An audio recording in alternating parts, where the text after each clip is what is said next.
விருதுநகர் உசிலம்பட்டி அருகே கார் தீப்பிடித்து எரிந்தது. உடனடியாக காரை விட்டு இறங்கியதால் கணவன் மனைவி உயிர் தப்பினர்.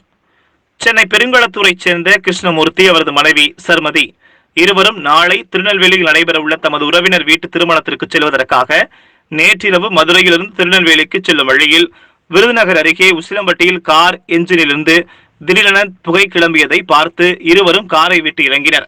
பின்னர் கார் தீப்பிடித்து எரிந்தது. தகவலறிந்த விருதுநகர் தீயணைப்பு துறையினர் சம்பவ இடத்திற்கு வந்து தீயை அணைத்தனர். இந்த விபத்தில் காரின் இருக்கைகள் மற்றும் முன்பகுதி சேதமானது. இருவருக்கும் காயம் ஏதுமில்லை. இந்த விபத்து குறித்து விருதுநகர் ஊரக காவல் நிலைய போலீசார் வழக்கு பதிவு செய்து விசாரணை மேற்கொண்டு வருகின்றனர்.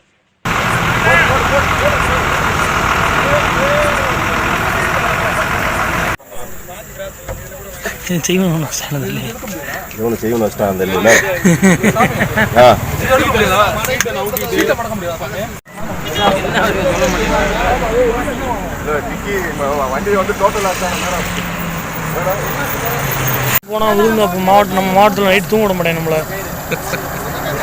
இப்படி நமக்கு சாவகடை ஆயிடுச்சு. வீட்டுக்குள்ள ஃபுல்லாக ஏதாவது ஒன்று பண்ணியா அண்ணா? இல்லைண்ணே, மதுரை டு நெல்லை. மதுரை டு நெல்லை தான்.